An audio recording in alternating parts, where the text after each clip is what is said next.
आपने एक successful business खड़ा किया है। कॉलेज से लेकर आज तक ऑलमोस्ट 5 करोड़ का टोटल रेवेन्यू हो रहा है, which is a very good feet. IIT Kharagpur से लेकर के एग्रीकल्चर और फूड के बिजनेस में वो आप कैसे आए? स्टार्टिंग में हमने बेस प्राइस हमने 70,000 से स्टार्ट किया था और आज आप 5 करोड़ पे हैं। कितने किसान आज आपके साथ जुड़े हैं? अभी हमारे पास 7,500 किसान इन टोटल है। मिलेट्स किसे कहते हैं और किस किस प्रकार के मिलेट्स आते हैं उसके अंदर? मिलेट्स में 3 डिफरेंट सब कैटेगरीज है। एक तो major millet, minor millet, pseudo millet. I see कि there is no value addition in pearl millet. Then I found कि उसका पुअर शेल्फ लाइफ है। That is the main reason कि उसका कमर्शलाइजेशन पॉसिबल नहीं है उसके प्रोडक्ट्स का। आटे का देखा जाएगा तो 10 दिन में खराब हो जाता है। तो हमने ये सब प्रॉब्लम्स आइडेंटिफाई करके हमने टेक्नोलॉजी डेवलप किया जिसका नाम है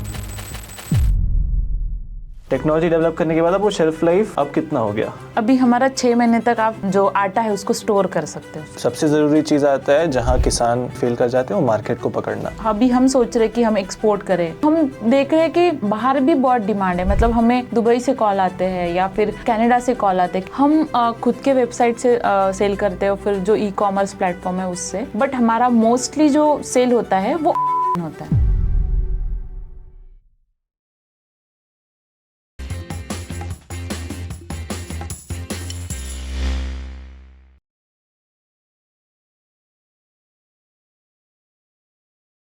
आई थिंक 24 साल का उम्र में आपने काफ़ी कुछ किया है। मेरे हिसाब से यंगेस्ट गेस्ट हमारे शो पे आज तक का। तो सबसे पहले स्वागत है आपका एग्री टॉक पे। मैं आपसे बात करने के लिए इसलिए एक्साइटेड था क्योंकि इस प्लेटफॉर्म के माध्यम से हमने कई सारे फसल कवर किए हैं। सब्जियां के बारे में बात किया है, फूलों के बारे में बात किया है, लेकिन जो ट्रेडिशनल क्रॉप्स होते हैं हमारे देश में, मिलेट्स या फिर गेहूँ, बाजरा, ये सब के बारे में अभी तक हमने बात नहीं किया है। तो मैं काफ़ी दिनों से आपके काम को ट्रैक कर रहा हूँ। फर्स्टली बधाई हो, काफ़ी अच्छा आप कर रहे हैं। कैसे हैं आप अभी? Yes, I am doing well. मतलब अभी अच्छा चल रहा है सब कुछ। जस्ट रिसेंटली मैं नायर प्राइज, जो रोहिणी मैम का प्राइज रहता है, वो रिसीव करके आई हूँ। And we are doing in the whole value chain, so I am literally satisfied with that thing. आप IITian हैं? आपका मैं पढ़ रहा था, you are from IIT, right? Yes. IIT Kharagpur से लेकर के एग्रीकल्चर और फूड के बिजनेस में वो आप कैसे आए? मैं ये भी पढ़ रहा था कि आपके फैमिली का फार्मिंग बैकग्राउंड है। बचपन से ही क्या आप एग्रीकल्चर से कनेक्टेड थे? यस, मतलब जब पापा मेरे खुद किसान हैं, तो I belong basically from the किसान फैमिली। मतलब मैं मेरे घर में पहली पोस्ट ग्रेजुएशन करने वाली लड़की हूँ from IIT। So that is the one thing. और सेकंड थिंग, मैंने एजुकेशन ही वैसे रखा था क्योंकि अगर देखा जाए तो पापा किसान हैं, फिर मेरे फैमिली बैकग्राउंड में भी किसानी लोग हैं। तो मैं जब खेत में जाती थी तो आई फील कि यार नहीं, कुछ अच्छा हो रहा है। तो बट हमारे साइड ज़्यादा पैडी ही लिया जाता है और पैडी में उतना ज़्यादा इनकम नहीं आता है लोगों को जितना आप अभी, मतलब पहले के जो ये था, पहले के एरा में जितना पैडी में इनकम आता था अभी उतना नहीं आता है। इसीलिए महाराष्ट्र में, जो गोंदिया डिस्ट्रिक्ट में भी अगर देखा जाए तो गवर्नमेंट बोनस देते हैं क्योंकि उनको भी पता है, गवर्नमेंट को भी, कि पैडी का इनकम उतना नहीं है। तो तभी से एक था मन में कि नहीं, कुछ करना है तो एग्रीकल्चर में ही करना है। So I take admission in agriculture engineering. और फिर उसके बाद मेरा जर्नी स्टार्ट हुआ कि एग्रीकल्चर में ही कुछ करेंगे या ऐसे कुछ स्टार्ट करेंगे। अनफॉर्चुनेटली मैं जब मेरे पोस्ट ग्रेजुएशन में थी तो I had low haemoglobin level. तो मैंने डिटेक्ट किया कि लो आयरन हीमोग्लोबिन लेवल, वो भी मैं जो फूड में कुछ कर रहा है, जिसे फूड का पूरा नॉलेज है, who knows food everything and what is the importance of food, सब पता होके भी मैं आयरन डिफिशिएंट हूँ। How this is possible to me? बचपन से ही शायद आपने खेती को बहुत करीबी से देखा। एक किसान परिवार में क्या अलग होता है? मतलब हम लोग, मैं सच बोल रहा हूँ, मेरा बैकग्राउंड फार्मिंग से नहीं है, एक फार्मिंग बिजनेस वाले एंगल से, बट आज मैं खेती करने का सोच रहा हूँ, बहुत सारे किसानों से मिल रहा हूँ। बट एक किसान फैमिली का लाइफ या वो एक्सपीरियंस अलग होता है। What is different about it? मतलब अगर मैं ऐसे बोलूँ, क्योंकि मेरा तो छोटा सा गाँव ही है, मतलब हाल फिलहाल 1 या 1.5 हजार पॉपुलेशन होगा वहाँ पे। तो एक भी चीज अगर कहीं हो गई ना तो पूरे गांव को पता चलता है, ऐसा इतना छोटा गांव है। तो किसान का एक टिपिकल लाइफ रहता है। वो सुबह उठता है, उसके पास, जैसे मेरे घर में मतलब पहले 2 काउस थी, उनका सब करके मम्मी सब करती है, फिर मम्मी अपना कुछ बनाती है, पापा को देती है, फिर पापा जो दूसरे लोग हैं, लेबर लोग हैं, उनके साथ फिर जाते हैं, फिर अपना सब कुछ, मतलब किसान का टिपिकल लाइफ वही रहता। हाउस वाइफ फिर टिफिन लेके जाती है, मतलब मैंने मेरी मम्मी को देखा है, टिफिन लेके जाते, फिर वो खाते, फिर रिटर्न आते। So that is the whole thing, मतलब डेली का। फिर उसके बाद जो फसल आता है, फसल में भी मतलब मैंने देखा है कि जब फसल आता है, इस साल मैं जब अभी दिवाली में घर में थी, तो मैंने देखा कि फसल तो आया है, मतलब पैडी तो ग्रो हो गया है, लेकिन बारिश आ गया। सो किसानों के लिए ये अनफॉर्चुनेटली ये सब चीजें, मतलब जितना आप मेहनत कर रहे हो उतना आपको आउटपुट मिलेगा नहीं मिलेगा, वो गारंटी नहीं होता। No, it's wholly depend on the environment, how the environment is responding to the situation. So that is the fact I have seen every year. मतलब अभी भी मैं देखते यार हूँ कि वो एक चीज है, इतना मेहनत करने के बावजूद भी मैंने कभी वो सेटिस्फेक्शन नहीं देखा है। मतलब मैंने मेरे पिताजी के चेहरे पे वो एक टेंशन देखा ही है हर बार कि नहीं क्या होगा, कैसे होगा, हाउ आई विल डू। मतलब ये सब चीजें I have seen very closely, because मैं घर में सबसे बड़ी मतलब डॉटर हूँ, तो मैंने ये सब चीजें एक्सपीरियंस भी किया खुद से कि कैसे चीजें होती है एज ऑफ किसान की। और मैं खुद भी जब मैं ऑनेस्टली जब 10th स्टैंडर्ड में थी, तो मैं खुद ही जाती थी खेती में। मतलब जब खेती में पैडी को जोड़ के जो इंटरक्रॉपिंग लिया जाता है, जैसे हरभरा लिया जाता है, उसको चना बोलते हैं, तो उसके लिए उसको तोड़ने के लिए, वो फसल लेने के लिए, वो मैंने देखा है। तो वो सब चीजें ना आई कैन इंटर रिलेट की कैसे होता है। कल ही मैं गांव में था, बारामती के पास एक गांव था, वहां पे कुछ बच्चे मिले, उन सबके पिता परिवार में खेती था, बट सब लोग बोल रहे थे कि, सबसे पूछा आप बड़े होके क्या बनना चाहते हो, तो कोई बोला ट्रैक्टर ड्राइवर, कोई बोला पुलिस ऑफिसर, मैं बोला कोई किसान नहीं बनना चाहता है। तो मैं एक बच्चे से पूछा क्यों नहीं बनना चाहते हो, और आपके पिता के पास खेत है तभी भी वो दूसरा नौकरी क्यों कर रहे हैं। तो उसने खुद बोला कि खेती से है ना, उसे वो इनकम का सेफ्टी नहीं रहता, इसलिए बाकी नौकरी भी उनको करना पड़ा। और ये 6-7 साल का लड़का होगा। तो छोटे किसान और गांव का आज आई थिंक रियलिटी वही है। हम फसल का बात कर रहे हैं, टेक्नोलॉजी का बात कर रहे हैं, बट ये किसान एक कदम आगे हैं। अब आप भी जिन किसानों के साथ शायद डील करते हैं, मेरे लिए भी वो एक काफ़ी नया किताब है। मिलेट्स में ज्वार बाजरा, काफ़ी छोटे किसान होते हैं। किस प्रकार के किसान हैं ये, और क्या उनका मेन प्रॉब्लम होता है, हमारे ऑडियंस को मुझे भी आप समझा पाएंगे। तब इसके आगे हम समझेंगे कि कैसे वो प्रॉब्लम सॉल्व हो रहा है, क्या मेजर इशू है। मतलब इस मिलेट्स की खेती का प्रॉब्लम एक है कि लोगों में उतना अवेयरनेस अभी तक क्रिएट नहीं हुआ है। मतलब जिन लोगों के साथ हमने स्क्रैच से स्टार्ट किया था, they are sowing sugarcane और अदर क्रॉप्स, वीट हो गया, मतलब जो गेहूं रहता है, या गन्ने वाली खेती कर रहे थे। लेकिन उनको ये अवेयरनेस क्रिएट करना कि क्या मिलेट्स है, उनका इम्पोर्टेंस क्या है, वहां से शुरुआत करना पड़ता है कि वो सब चीजें क्या है। They are not known to this things. ज्वार का या बाजरा का लोगों को थोड़ा तो भी पता है, लेकिन बाकी तो कुछ मिलेट्स का कुछ भी नहीं पता। तो मिलेट्स होता क्या, चलो सबको आप ही समझा दीजिए। मिलेट्स अब एक शब्द है, ज्वार बाजरा उसके अंदर आता है। मिलेट्स किसे कहते हैं और किस किस प्रकार के मिलेट्स आते हैं उसके अंदर? मिलेट्स में जैसे मेजर देखा जाए तो 3 डिफरेंस उनके सब कैटेगरीज है। एक तो मेजर मिलेट, माइनर मिलेट, और एक बोलते हैं सूडो मिलेट। सूडो मतलब वो फॉल्स मिलेट में जाते हैं। तो मेजर मिलेट में जो, मतलब मैं अगर सिंपली वैसे जो मोटा दाना वाला मिलेट्स रहता है वो मेजर में जाता है। हाँ, यस, ज्वार बाजरा, उसके बाद उसमें जाता है रागी। ये हो गया आपका मेजर मिलेट में आता है। माइनर मिलेट में आपका आता है बार्नयार्ड, फोक्सटेल, ब्राउन टॉप, कोडो, लिटिल, या फिर हमारे तरफ उसको सामा, सावा, भगर जो बोलते हैं ना, वो हो गए आपका। यस, हिंदी में भी क्या बोलते हैं? हिंदी में भी वही बोलते हैं, मतलब कोदरा, जैसे कोडो को कोदरा बोलते हैं। हाँ। सामा मतलब जो ब्राउन टॉप, मतलब उसको ब्राउन टॉप ही बोला जाता है उसको। मतलब हिंदी में डिफरेंट नाम ऐसे सच नहीं है, तो उसको हम सावा बोलते हैं। इसमें बहुत रिफ्लेक्शन है। मतलब अगर आप महाराष्ट्र के साइड आओगे तो कुछ अलग नाम बोलेंगे, आप अगर नोएडा के साइड जाओगे तो उनको भगर को वो सावा बोलते हैं। तो इंटरलिंक है, सब नाम भी इनके जुड़े हुए हैं।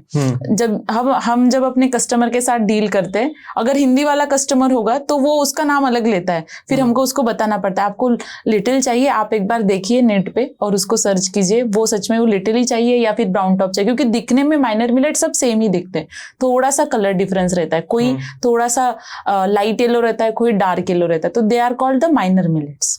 उसमें आपका जो लो जीआई जो मिलेट्स को बोलते हैं वो हो गए आपके माइनर मिलेट्स के कैटेगरी में आते हैं। उसमें आपका brown top, kodo, barnyard, foxtail and little आता है। सुडो मिलेट मतलब जो अपन राजगीरा बोलते हैं जिसको, वो हो गया उसमें, वो वाली चीजें उसमें आती है, वो सुडो मिलेट्स है। They are the millets but उनका कैटेगरी वाइज में वो मिलेट्स के जैसे उनका क्रॉपिंग नहीं होता, इसलिए उनको सुडो मिलेट्स कहा जाता है। समझ गया। आपने खुद के जर्नी में कॉलेज में नोटिस किया कि आपका भी हीमोग्लोबिन कम है। मिलेट्स का शायद बहुत सारे हेल्थ बेनिफिट होते हैं, लेकिन खुद के पर्सनल प्रॉब्लम को अगला स्टेप आपने कैसे कन्वर्ट किया? यस तो हमने मतलब मैंने जब खुद ये रियलाइज किया तो मैंने देखा, मतलब मैं खुद भी फर्स्ट डॉक्टर के पास ही गई कि मुझे इसका सोल्यूशन दो। So they have given me the folic acid supplementation, iron supplementation, कि आप इसको खाओ, आपका आयरन बूस्ट हो जाएगा। But as a food technologist एक कीड़ा था मन में कि ये चीजें हो तो रही है, मतलब मैं तो खा भी ली, लेकिन कोई सस्टेनेबल सॉल्यूशन है इसके लिए? क्योंकि इतने सारे लोग इससे सफर कर रहे हैं। In India from every second school going children suffer from iron deficiency, मतलब 2 में से बच्चों में से 1 बच्चों को लो हीमोग्लोबिन लेवल है। उसमें भी आप एडल्सेंट गर्ल्स को देखो, फिर मैंने तो प्रेग्नेंट लैक्टेटिंग वुमन तो बोला ही नहीं अभी तक, उनका भी डेटा है, लो हीमोग्लोबिन लेवल उनमें भी है। बट उसके लिए हम उनको क्या दे रहे हैं? सप्लीमेंट्स ही दे रहे, नेचुरल वे कि उनको कुछ नेचुरली वो सब चीजें मिले। देन आई फाउंड कि there are so many natural foods available. उसमें से out of that pearl millet, जो कि बाजरा बोलते हैं, वो एक सस्टेनेबल सॉल्यूशन है, मतलब अफोर्डेबल भी है, एक्सेसिबल भी है इंडिया में, और अवेलेबल भी है बहुत सारा। तो मैंने उस पर ही मेरा रिसर्च स्टार्ट किया। पर्ल मिलेट, यस, जिसको हम बाजरा बोलते हैं। बाजरा मिलेट हो गया कैटेगरी, उसके नीचे पर्ल मिलेट अंग्रेजी में और हिंदी में बाजरा बोलते हैं। यस, तो उसमें मैंने मेरा रिसर्च स्टार्ट किया कि उसके कुछ वैल्यू एडेड प्रोडक्ट मिलेंगे तो, क्योंकि मैं तो बाहर रह रही थी, मुझे कुछ वैल्यू एडेड प्रोडक्ट मिलेंगे तो ही अच्छा होगा। देन आई सी कि there is no value addition in pearl millet, मतलब उस बाजरा के कुछ प्रोडक्ट्स बन के बाहर मार्केट में नहीं है। जैसे आप मिलेट्स के रागी के लड्डू देखोगे या किसी मिलेट्स के लड्डू देखोगे, लेकिन बाजरा का नहीं है। देन आई फाउंड कि उसका पुअर शेल्फ लाइफ है, that is the main reason कि उसका कमर्शलाइजेशन पॉसिबल नहीं है उसके प्रोडक्ट्स का। बाजरा का जो ग्रेन्स रहता है वो आप 1 ईयर तक स्टोर कर सकते हो, लेकिन उसका अगर आपने आटा बना लिया, फिर उसके वैल्यू एडेड प्रोडक्ट बना लिए, तो वो स्टोर नहीं होते। कितना दिन रहता है वो? मतलब आटे का देखा जाएगा तो 10 दिन में रैंसिड होता है आटा। रैंसिड मतलब खराब हो जाता है, उसमें आपको कड़वाहट महसूस होने लगेगा। तो वो एक रीजन, वो उसका रीजन है कि उसमें लाइपेज एक्टिविटी होती है। जब आप आटा बनाते हो, ग्राइंडिंग होता है मशीन में, तो उसमें से जो उसमें लाइपेज एक्टिविटी होती है, ऑक्सीडेशन रिएक्शंस होते हैं। यस, किसान शायद नहीं समझ पाएंगे। हाँ, लाइपेज एक्टिविटी मतलब उसमें एक एंजाइम रहता है जो उस शेल्फ लाइफ के लिए, मतलब उसके वो रैंसिडिटी क्रिएट करता है। समझ गया। सो that is the simple way मैं बोल सकती हूँ कि वो कड़वा क्यों लगता है, क्योंकि उसमें रैंसिड होता है, क्योंकि वो कड़वा लगता है क्योंकि उसमें वो जो एंजाइम होता है वो रिएक्ट हो जाता है। मतलब बाजरी का रिएक्शन वो ग्राइंडिंग के इस समय हो जाता है तो वो कड़वा हो जाता है, 10 दिन में कड़वा हो रहा है। तो आप उसको कमर्शलाइज भी कैसे करोगे ना उसके प्रोडक्ट्स को? तो that is the main thing. वो एक था, हमने उसको टैकल करने के लिए हमने टेक्नोलॉजी डेवलप किया एग्रोजी ऑर्गेनिक्स में, जिसका नाम है हाइड्रो एनआईआर टेक्नोलॉजी। वो टेक्नोलॉजी क्या करता है कि आपका जो मशीन ही है, एक आपके जो लाइपेज है, जो एंजाइम जिसकी मैं बात की हूँ, उसको डीएक्टिवेट कर देता है, उसको मार देता है, ऐसे बोल सकती हूँ डायरेक्टली। उसको डीएक्टिवेट करने के कारण वो आपकी शेल्फ लाइफ इंक्रीज हो जाती है। मार्केट में और सॉल्यूशन है, जैसे आप स्प्राउटिंग रहता है वो कर सकते हो, उससे आपका 1 महीना शेल्फ लाइफ बढ़ सकता है। या फिर आप हाई प्रेशर टेक्नोलॉजी यूज कर सकते हो जिससे आपका शेल्फ लाइफ बढ़ेगा। पर वो सब टेक्नोलॉजी से आपका जो न्यूट्रिशनल वैल्यू है, जो एक्चुअल में बाजरा में है, वो कम हो जाता है। और सेकंड थिंग, वो टेक्नोलॉजी भी एक्सपेंसिव साइड में है। एंड थर्ड वन, उससे शेल्फ लाइफ आपका 1 to 2 मंथ, मतलब 1 से 2 महीना बढ़ सकता है। उसके ज्यादा अगर आप बढ़ाने जाओगे तो वो नहीं होता है। तो हमने ये सब प्रॉब्लम्स, मतलब ये सब आइडेंटिफाई करके हमने टेक्नोलॉजी डेवलप किया और वो मशीन बनाई और हम उससे ही अभी जो बाजरा के प्रोडक्ट है उस मशीन से ही जो ट्रीटमेंट करते फिर हम उसके प्रोडक्ट्स बनाते हैं। तो सबसे पहले आपने देखा कि प्रॉब्लम है, मतलब आपको प्रॉब्लम है, हीमोग्लोबिन का डेफिशिएंसी है। जैसे कि आपने बताया कि भारत में ज्यादातर लोग को ये डेफिशिएंसी होता है। उस डेफिशिएंसी को सॉल्व करने के लिए आपको लगा बाजरा एक तरीका हो सकता है। यस। बट बाजरा में शायद किसान भी ये जानते होंगे कि उसका ज्यादा दिन तक आप उससे नहीं स्टोर कर सकते हैं, करेक्ट? फिर आपने टेक्नोलॉजी डेवलप किया। टेक्नोलॉजी डेवलप करने के बाद अब वो शेल्फ लाइफ पहले कितना था, 10 दिन, 10 दिन, अब कितना हो गया? अभी हमारा 6 महीने तक आप जो आटा है उसको स्टोर कर सकते हो। समझ गया। तो बाजरा के और मतलब क्या क्या प्रोडक्ट्स बन सकते हैं टिपिकली? मैं 2 उद्देश्य एक्चुअली चाहता हूँ कि इस पॉडकास्ट से बाजरा का एक तरीके से अवेयरनेस हो कि लोग जानते हैं मिलेट्स क्या हो, बाजरा क्या हो, उनको सेहत के लिए क्या बेनिफिट हो। जब कंज्यूमर वो सीखेगा तब जाके शायद मार्केट इसका बड़ा होगा। एंड दूसरा कि किसान भी बेनिफिट हो, क्योंकि किसान, जैसे मैंने बोला, ज्यादातर किसान शायद इससे आज उतना पैसा नहीं कमा पा रहे हैं, बट यदि इस पॉडकास्ट के माध्यम से लोगों में अवेयरनेस बढ़े तो शायद उनका भी मार्केट बढ़े, उनको भी बेहतरीन प्राइस मिले, राइट? तो सबसे पहले कि हाँ, बाजरा का एक प्रोडक्ट आपने बोला आटा, ऐसे और क्या क्या प्रोडक्ट्स बना सकते हैं उसका थोड़ा बताइए। बाजरा के जैसे बाकी मिलेट्स हैं, जैसे रागी हो गया, ज्वार हो गया, सेम वैसे अभी हम प्रेजेंटली बाजरा के करीबन हमारा जो एक न्यूट्री शक्ति करके प्रोडक्ट है उसमें हम पूरा बाजरा का ही प्रोडक्ट देते, तो इनडायरेक्टली आप उससे हमने अभी तक 15 प्रोडक्ट्स बनाए एंड दैट वो मार्केट में भी है। जैसे स्क्रैच से, आटे से लेके उसका कुकीज है, उसका लड्डू है, उसके प्रीमिक्सेस बनाए हैं हमने। प्रीमिक्सेस मतलब आप खिचड़ी की तरह, या उसका रवा बना के उसका खिचड़ी बना रहे, उपमा बना रहे, वैसे हमने उसका वैल्यू एडिशन किया है। सेम जैसे आप गेहूं को लेते हो, गेहूं का आटा होता है, उसका फिर ये कुकीज बनता है, उसका रवा बनाते हैं लोग, जितना बनाते हैं सेम वैसे ही प्रोसीजर से हमने भी इसके वैल्यू एडिशन किया है ये प्रोडक्ट्स का, बाजरा के प्रोडक्ट्स का। टोटल कितने प्रोडक्ट्स हो गए? 15 आपने बोला। यस। मैं समझना चाहता हूँ कि ऑनेस्ट क्वेश्चन, आप जो काफी अच्छा मॉडल है आपका, मेरा गट सच फीलिंग ये है कि खेती और एग्रीकल्चर को अगर आगे बढ़ना है तो फूड प्रोसेसिंग एक बहुत ही जरूरी स्टेप है। मतलब यदि हम केवल प्रोड्यूस को बेचना चाहें तो उतना बड़ा स्केल नहीं कर सकते हैं। बट आपका जो मॉडल है उसमें किसान को भी बेनिफिट एक्स्ट्रा होता है, क्योंकि अल्टीमेटली एक बहुत अच्छा कहावत है कि खेती में सबसे ज़्यादा जो मेहनत करता है उसी को ज़्यादा नहीं मिलता है, और ये ज़्यादातर किसान रिलेट कर पाएंगे। तो आप किसानों के साथ काम कर रहे हैं, उनका भी इसमें बेनिफिट कैसे हो रहा है? हम किसानों के साथ स्क्रैच से काम करते हैं। मतलब अगर मैं बोलूँ कि हम उनको सीड्स देने से लेके उनका हार्वेस्टिंग होने के बाद तक, उनका प्रोड्यूस हमारे तक आने तक हम उनके साथ काम करते हैं। इसमें क्या होता है कि हम उनसे जुड़े हुए इस चेन में, तो उनका इनकम भी बढ़ता है। मतलब अभी हम 4 सालों से काम कर रहे, तो हमारे किसानों का, मतलब जो हमारे साथ काम करे, 30% इनकम इंक्रीज हुआ है। और काफी ये कैसे होता है, ये थोड़ा समझिए। अपना बिजनेस मॉडल है, समझा दीजिए पूरा प्रोसेस। खेत में किसान उगाना स्टार्ट करता है, तो वहां से आप उसको कैसे हेल्प कर रहे हैं एंड टू एंड? यस।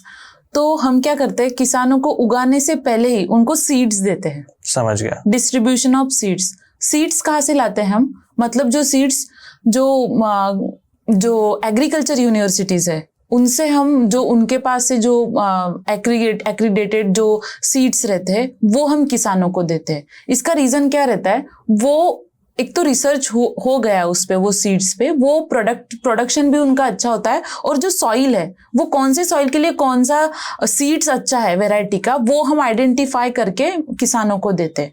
हम डायरेक्ट फार्मर प्रोड्यूसर जो ऑर्गेनाइजेशंस रहते हैं, जिसको FPO बोलते हैं, कोई FPC बोलते हैं, हम उनके साथ डील करते हैं। तो हम उनको वो सीड्स देते हैं। फॉर एग्जाम्पल अभी हम कर रहे हैं AHB 1200, जो बाजरा का एक वेराइटी है AHB 1200। तो हम उसमें क्या करते हैं, किसानों को वो डिस्ट्रीब्यूट करते हैं। उसके बाद उनको उसमें जो गुड एग्रीकल्चर प्रैक्टिसेस है वो पूरा हम एंड टू एंड उनको वो एक ट्रेनिंग सेंटर काइंड ऑफ देते हैं हम उनको, कि उनसे भी हमें कुछ इनपुट्स आएंगे कि अगर उन्हें कुछ प्रॉब्लम आ रहा है, और हम भी उनको इनपुट्स देंगे। तो हम उनको वो इनपुट्स देते हैं कि जो एग्रीकल्चर प्रैक्टिसेस अच्छी वो फॉलो करें फ्रॉम स्क्रैच, कि सोइंग हो गया, क्या टाइम है, मतलब मॉइस्चर कैसा है उनके सॉइल का, फिर उसके बाद उसका आप ये कैसे कर रहे हो, सोइंग कैसे किस टाइम पे हो रहा है, और कैसे कौन से इससे हो रहा है, मतलब इक्विपमेंट्स कौन से यूज हो रहे हैं। उनके लिए हम उनके पहले ही वेबिनार लेते हैं, सीड्स देने से पहले ही, वेबिनार हो गए, पहले रजिस्टर्ड हो गए वो लोग हमारे पास, उसके बाद उनका वेबिनार होता है, फिर वो जो वेबिनार है हम वो साइंटिस्ट के साथ ही डायरेक्ट कोलैबोरेशन में रहता है हमारा। अभी हमारा परभनी के साथ है, यहाँ पे महाराष्ट्र में हमारी 4 यूनिवर्सिटीज है, उनके साथ टाइप है। उसमें मेरे जो टीममेट्स है महेश, वो एक फेस वैल्यू मतलब फ्रंट एंड वैल्यू है उसके लिए देने वाले, कि अगर हमारे एंड से कुछ प्रॉब्लम सॉल्व नहीं हो रहे किसानों के तो हम उनके पास जाते हैं। तो पहले वेबिनार हो गया, फिर सीड डिस्ट्रीब्यूशन हो गया, फिर उसके बाद क्या फर्टिलाइजर्स यूज करना है, क्या नहीं करना है, मतलब dos and don'ts, package of practices क्या कैसी रहेगी किसानों के लिए, वो हम सब किसानों को देते हैं डायरेक्टली। और अगर किसानों का अभी हम जब स्टार्ट किए थे तो कम थे किसान, अभी बढ़ गए तो हम अब वो FPO के सेंटर्स को देते हैं। कितने किसान आज आपके साथ जुड़े हैं? अभी हमारे पास 7,500 किसान इन टोटल है। क्या बात है, 7,500 किसान केवल बाजरा के? नहीं, इंक्लूडिंग अभी हमारे पास बाजरा भी आ गया है, रागी आ गया, जवार आ गया, तो मिलेट्स अभी हम कर रहे हैं, मतलब उसमें भी हम जा रहे हैं। जैसे धुड़ेर जो रीजन है उस साइड में जो रागी जिसको नाचनी बोलते हैं वो ज्यादा होता है, तो अभी हमने वहां पे टैप कर लिए हैं, 2-3 FPOs वहां पे टैप कर लिए हैं, उनके साथ हम किसानों के साथ इंटरेक्शन करते, क्योंकि एक एक किसान को टैप करना हमारे लिए थोड़ा डिफिकल्ट है, तो हम उनके साथ मिलके वो करते हैं। अभी नंदुरबार जो रीजन है वहां पे भगर बहुत अच्छा होता है, मतलब all over the Maharashtra Satpura is known for भगर। भगर क्या होता है? भगर मतलब जो आप उपवास के लिए खाते हैं, जो नवरात्र में खाते हैं लोग, तो वो भगर ही बोलते हैं उसको, हिंदी में भगर ही बोलते हैं। तो वो सातपुड़ा भगर, मतलब अगर कोई सातपुड़ा भगर करके लेबल करके भी सेल करेंगे तो लोग वो लेते हैं, क्योंकि सातपुड़ा जो पर्वत है ना उस पे वो उगाई जाती है। तो अभी हमने उनसे टैप कर लिया, अभी हमारे वहां पे अभी हमारा प्रोसेसिंग सेंटर हमने बिठा लिया। अभी रिसेंटली 4 महीने पहले ही मेरे टीममेट जाके आए, वहां पे प्राइमरी प्रोसेसिंग सेंटर हमने अभी वहां बिठा दिया, जाके जो वुमेन्स है, मतलब जो महिलाएं है वो कर रही है। सो वो बहुत प्लस पॉइंट है हमारे लिए। मतलब किसानों के, अगर किसान मैं सोचूं तो सिर्फ मुझे मेरे पापा ही दिखाई देते हैं, मम्मी कभी नहीं आती है किसान में, मम्मी को नहीं बोलती, बट वो हमारा एक ऐसा मॉडल वहां पे हुआ है कि वहां पे ज्यादा महिलाएं काम कर रही है। तो हमने ऐसे महाराष्ट्र में अभी हमने ये टैप किया है, तो उसमें अभी हम वो हो गया, फिर हम पैकेज ऑफ प्रैक्टिसेस उनको दे दिए, फिर हम उनका फील्ड विजिट भी लेते हैं कि सारे 7,500 किसान का नहीं, अभी हम FPO के साथ जाएंगे। अगर कुछ क्रिटिकल प्रॉब्लम आ रहा है तो हम FPO के साथ कनेक्ट होके फिर वहां पे जाएंगे, हमारी टीम है उसके लिए। 7,500 में से मुझे लगता है 1,000 लोगों को तो ये प्रॉब्लम आता ही है कि कैसे करना है, और कुछ नए भी रहते हैं तो उनको तो बहुत मतलब ये सब चीजें बतानी पड़ती है। तो फील्ड पे आप पूरा गाइडेंस उनको देते हैं? फील्ड पे पूरा गाइडेंस हमारा रहता है। फिर उसके बाद हम कलेक्ट करने के लिए, अभी यहाँ पे इनकम का कैसे होता है, प्रोडक्शन तो बढ़ गया है क्योंकि हमने उनको गुड एग्रीकल्चर प्रैक्टिसेस का जो ट्रेनिंग अच्छे से दिया है, training and capacity building program हमने किसानों को दे दिया है। हम इन फील्ड भी विजिट भी किए हैं, इवन FPO के साथ भी हम टाइप करके विजिट करवाते हैं। तो हमने वैसे भी ट्रैकिंग सिस्टम है कि FPO के साथ भी हम टाइप करके उनके साथ ही वो भी विजिट करते हैं, फिर वो हमें टैग भेजेंगे सब कुछ चीजों का। तो उसके कारण उनका प्रोडक्टिविटी भी इंक्रीज हुआ है। और अब इसमें मेन इंपॉर्टेंट होता है कि हम डायरेक्टली उनसे खरीद रहे हैं, मतलब आप उनको मार्केट भी दे रहे हैं। हाँ, मार्केट दे रहे हैं। हम मिडल मैन का जो इनकम आता है बीच में, सबसे ज्यादा तो मिडल मैन का ही इनकम इंपॉर्टेंट रहता है, मतलब अगर देखा जाए तो किसानों से ज्यादा मिडल मैन ही कमाता है। तो हमने वो पूरा निग्लेक्ट कर दिया है। यहाँ पे हम उनसे लेके प्राइमरी प्रोसेसिंग डिसेंट्रलाइज जो हमारे यूनिट है वहां पे करते हैं, FPO लेवल पे हो गया, या फिर जो आसपास में जो ट्रांसपोर्टेशन के लिए उनके लिए इजी पड़े, और फिर हम वहां से जो मार्केट फेयर प्राइजेस है उस पे हम वो हमारे गोडाउन में स्टोर करते हैं, और फिर उसका हम वैल्यू एडिशन करके प्रोडक्ट सेल करते हैं मार्केट में। That is the one. और सेकेंड वन, हम महिला बचत गट को भी ट्रेनिंग देते हैं। उसमें क्या करते हैं, हम उनको ही छोटी छोटी मशीनरी से आप कैसे आपका कुछ मतलब खड़ा कर सकते हो। जैसे अभी हमारे पास 2 प्रोजेक्ट आए हुए, एक सेल्को फाउंडेशन का and second one is Buddha institute. SELCO foundation को 3,000 महिलाओं को जो बचत गट के उनको SHGs में कन्वर्ट करना है। तो वो हम चीज़ों में कैसे ट्रैक करें या फिर उनको कैसे training and capacity building program दे ताकि वो भी उनका खुद का वैल्यू एडिशन स्टार्ट कर सके। तो हम वो भी उनको देते हैं, वो हम हमारे इन हाउस में मैन्युफैक्चरिंग यूनिट में देते हैं ताकि उनको मशीन्स का सब एक्सपोजर हो। वहाँ पे हम कोई फील्ड विजिट नहीं करते हैं। सो जो रॉ मटेरियल हमारे पास गोडाउन में स्टोर है, हम वो उनको भी फिर सप्लाई कर सकते हैं क्योंकि वो तो वैल्यू एडिशन ही कर रहे, वो बाहर से ना लेके हमारे से लेते।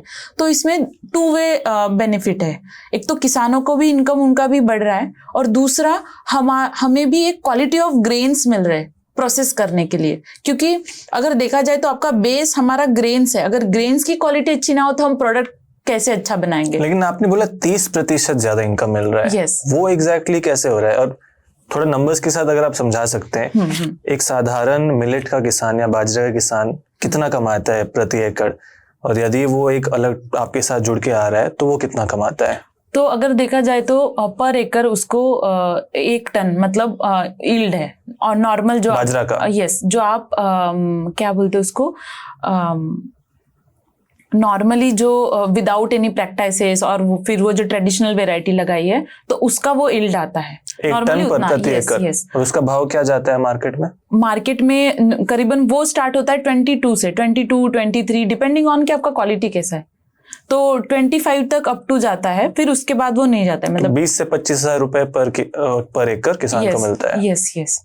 फिर उसके बाद नेक्स्ट आता है कि हमारा यहाँ पे रोल है कि हम उनको जो वैरायटी दे रहे हैं उसका प्रोडक्शन अच्छा है, तो करीबन उनका प्रोडक्शन ही वहाँ पे हमारा मैक्सिमम प्रोडक्शन 2 टन तक मतलब डबल भी गया है कोई किसानों का, बट ऑन एन एवरेज 1800 तक चला जाता है, मतलब केजी, मतलब 1.8। यस, तो उतना उनका प्रोडक्शन इंक्रीज हुआ है। तो वहां पे ही उनका मतलब अगर देखा जाए तो एकड़ में उनका 800 केजी अगर ज्यादा हो रहा है तो वो एक उनका वहां पे भी एक इनकम उनका इंक्रीज हो रहा है। और सेकेंड वन जो वो 25 रुपए या 22 रुपए में मार्केट में दे रहे थे किसी को, वो हम डायरेक्टली जो हमारे पास अभी हमें 32 में मिला है इस साल, तो हम मतलब 32 मार्केट में था तो हम 32, 31 में लेते हैं, तो वो उनका वहां पे भी इनकम इंक्रीज हुआ है। तो दैट इज द नंबर, मतलब अगर मैं पर केजी के हिसाब से बताऊं तो लगभग 30 rupees per KG average. Yes. And आप बोल रहे हैं 1800 किलो, तो लगभग 50,000 रुपए। तो वहाँ किसान 20,000 रुपए 25,000 कमा रहे हैं, आप कह रहे हैं आपके साथ 50,000 कमा सकता है। हाँ, यस, अप टू प्रति एकड़। यस। और ज्यादातर ये किसानों के पास कितना एकड़ जमीन होता है अगर हम इंडिविजुअल छोटे किसान की बात करें? अभी हम जो टैप कर रहे हैं वो स्मॉल होल्डर फार्मर्स के लिए ही कर रहे हैं, क्योंकि उनका हम ऑन एन एवरेज पकड़ के चलते हैं, किसी के पास 4-5 एकड़ खेती है। और बाजरा का कैसा है कि 3 मंथ्स में आपका क्रॉप खत्म हो जाता है, मतलब आप पूरे साल में उसको लगा के नहीं रखना पड़ता, तो वो दूसरा भी कुछ उनका इनकम सोर्स रहता है। तो ये एक चीज है। तो जो 3-5 एकड़ वाले जो किसान हैं वो ज्यादा, क्योंकि एफपीओ के साथ वही लोग ज्यादा कनेक्टेड रहते हैं, और हमारा मॉडल भी वही था पहले से कि हम उसी फील्ड में स्मॉल होल्डर फार्मर्स में के फील्ड में काम करेंगे, इसलिए हमने एफपीओ को ही टैप किया डायरेक्टली, और एफपीओ के साथ ही हम गए। हम जो बड़े किसान हैं उनके साथ हम अभी तक डील नहीं किए। मैक्सिमम हमारे किसानों में से जिसके पास 10 एकड़ खेती मैक्सिमम है अभी तक हमारे किसान। समझ गए। I think major issue agriculture में है कि आज के डेट में जिस तरीके से सॉइल का डिग्रेडेशन हुआ है, क्लाइमेट चेंज हुआ है, वेराइटीज कुछ आए हैं, प्रिटी मच हमें जो उत्पादन मिल रहा है, चाहे सब्जी हो, चाहे बहुत सारे लोग चावल का बात करते हैं, बाजरा का मुझे इतना नॉलेज नहीं है, गेहूं का बात करते हैं, खाना में वो न्यूट्रिशन आज बाकी नहीं रहा।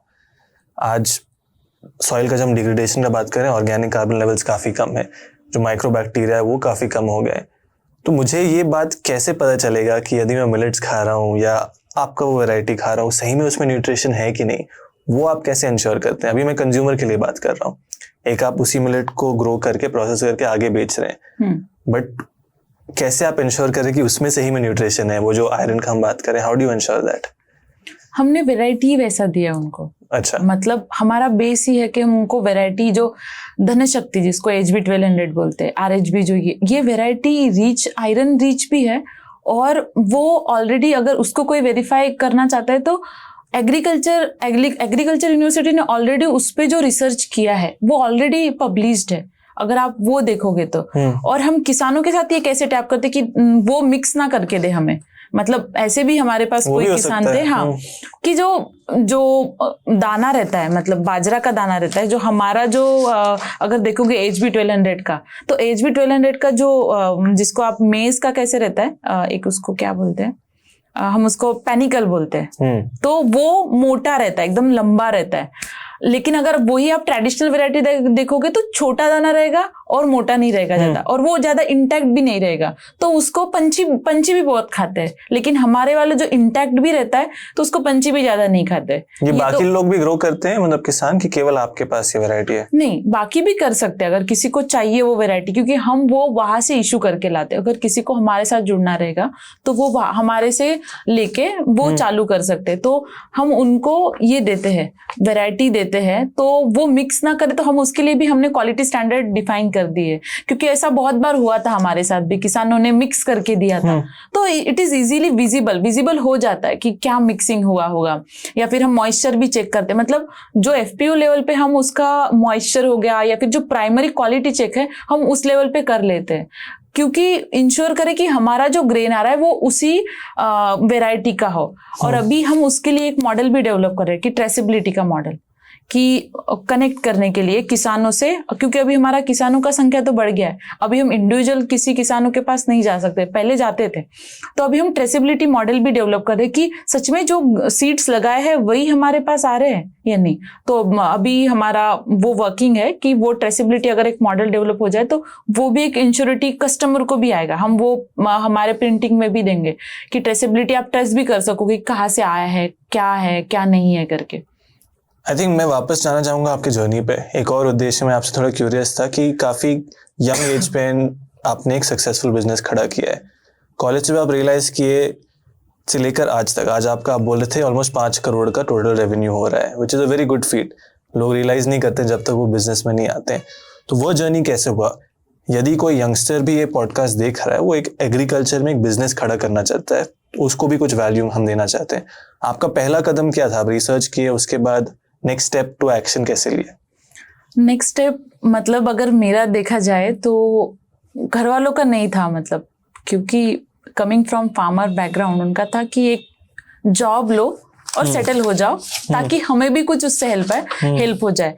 लेकिन मेरे मन में था कि अगर ये मुझे हो सकता है और ये हो भी रहा है लोगों को, तो प्रैक्टिकली मैं सब अपोज में जाके, thanks to Mahesh Londe with my teammate, कि उसने मुझे सपोर्ट किया। फॉर्चुनेटली हम दोनों उस टाइम पे मिले, उनका भी विजन सेम था, मेरा भी विजन मैच हुआ। वी मीट इन पुणे, मतलब हमारा फर्स्ट मीट पुणे में ही हुआ था, और हम पुणे में मिले और फिर हमने डिसाइड किया कि हम ऐसा कुछ स्टार्ट करेंगे। तो मैंने कुछ, मेरे पास था, तो हमने एग्रीकल्चर में मुझे भी करना था कुछ, क्योंकि पहले से था, और एक पर्सनल प्रॉब्लम होने के कारण तो एक मन में था कि नहीं, कुछ तो करना है और अच्छा करना है। तो स्टार्ट वहां से ही किया। मतलब हमारे पास एक छोटा सा रूम था, छोटे से रूम में हमारा पहला प्रोडक्ट सिर्फ लड्डू था। मतलब क्योंकि इनकम भी चाहिए, अगर मैं कोई मशीन डेवलप करना चाहती हूँ तो मुझे कोई सोर्स ऑफ इनकम भी चाहिए, कि वो मशीन डेवलप करने के लिए जो मुझे लग रहा है, आगे पीछे जो पैसा लग रहा है, कुछ भी लग रहा है, तो हमने बस मेरा मिलेट लड्डू से आपने स्टार्ट किया? मिलेट लड्डू से। उसके लिए कुछ मशीन चाहिए होता है? क्या नहीं, चाहिए होता है? हमने बस एक आंटी को हमारे तरफ लिया था, वो हमें एक आंटी हमें लड्डू बना के देती थी। लड्डू भी हमने एक छोटा सा कढ़ाई पे लड्डू बनाएंगे, हमें पर डे हम सिर्फ 5 किलो लड्डू बनाते थे। और फिर कुछ महीनों बाद हमने कुकीज से स्टार्ट किया, एक छोटा जो घर में ओवन रहता है उससे, जो सिर्फ दिन के 5 किलो कुकीज बनाता था। उस समय कहाँ बेच रहे थे आप? वहाँ हम उस समय पे पुणे में जो आठवड़े बाजार रहते, वहां पे हम वो सेल करते, क्योंकि हमारा पैकेजिंग अच्छा नहीं था तब। तो वहां से हमने स्टार्ट किया, फिर वहां से जो हमें कुछ प्रॉफिट मिला, तो मेरा तो साइड बाय साइड रिसर्च तो चल रहा था, एक प्रोसेस तो मैं तो डेवलप कर ही रही थी, वो सब चीजें चल रही थी। तो साइड बाय साइड हमने रिसर्च में फिर काम करना चालू किया। हमने पॉज लिया, फिर उसके बाद रिसर्च में काम करना चालू किया। एक बार एक लड्डू या फिर कुकीज का SOP सेट था, आंटी को बताना था, मतलब जो हमारे पास मौसी काम करने वाली थी, एक ही मौसी थी, उससे ही स्टार्ट किया था, उसको बताना था, वो करती थी, और बस वो सेल करना था। वो भी एक हफ्ते में एक बार सेल करना था। और मेरे पास कुछ पॉकेट मनी था, और घर वालों ने भी कुछ हेल्प किया था, और थोड़ा महेश की तरफ भी था। तो हम दोनों ने मिलके वो एक पहले तो टेक्नोलॉजी डेवलप किया। कितना पैसा डाला था आपने स्टार्टिंग में? स्टार्टिंग में हमने करीबन 70,000 हमारा बेस प्राइस हमने 70,000 से स्टार्ट किया था। तो आज 70,000 इन्वेस्टमेंट से आपने स्टार्ट किया और आज आप 5 करोड़ पे हैं। Yes yes. 70,000 से मौसी आ गई, लड्डू बनाए, लड्डू बेचे। उसके नेक्स्ट स्टेप बिजनेस का आप कैसे लिए? फिर हमने टेक्नोलॉजी पे फोकस किया। तो फिर उसके बाद हमने रिसर्च किया, मतलब जो लैब वाला रिकॉर्ड है वो हमने खुद का जो प्रॉफिट आ रहा था उससे कर लिया। अब हमें मशीन डेवलप करने के लिए निधि प्रयास करके, मतलब जो यंग एंटरप्रेन्योर्स है जो अभी बनना चाहते हैं उनको बताना चाहूंगी कि निधि प्रयास में आप अगर आपके पास कुछ इनोवेटिव आइडिया है, मतलब कुछ नया है, तो निधि प्रयास जो है वो आपको ग्रांट देता है। सरकार का ये इनिशिएटिव है। सरकार का इनिशिएटिव है। और जो बड़े इंस्टीट्यूट है जैसे फॉर एग्जांपल IIT हो गया, निफ्टिम हो गया, VNIT, जो ये इंस्टीट्यूट है ये वो उनके पास वो फंड रहता है, वो आपके जो इनोवेटिव आइडिया है बट वो लैब स्केल पे होना चाहिए कि आप लैब स्केल पे उसको वेरीफाई कर चुके हो, तो आपको मशीन डेवलप करने के लिए वो आपको 10 लाख की ग्रांट देते हैं।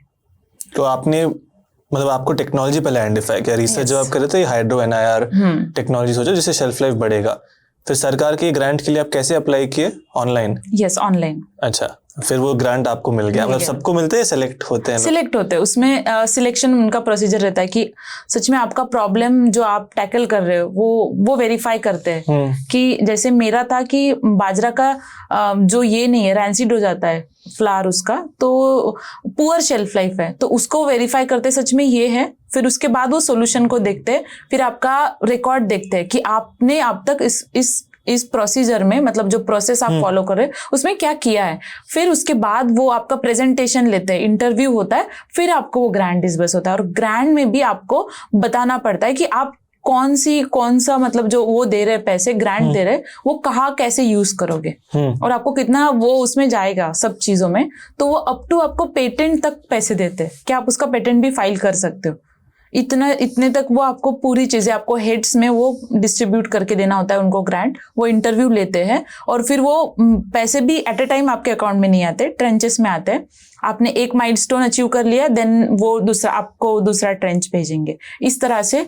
तो वो हमारा फर्स्ट ग्रांट था जो निधि प्रयास हमारे मशीन के लिए, हमने वो लिया और उससे फिर हमने मशीन डेवलप किया। बट मुझे एक बात काफी यूनिक और इंटरेस्टिंग लग रहा है कि ये टेक्नोलॉजी अगर बाजरा का शेल्फ लाइफ इंक्रीज कर सकता है, ऐसे कैसे हुआ कि हमारे देश में कोई भी कॉर्पोरेट्स या बड़े लोग इसके बारे में सोचे नहीं, या फिर सोचे ऑलरेडी? क्या पहले वाले थे जिसने ये टेक्नोलॉजी इंप्लीमेंट किया?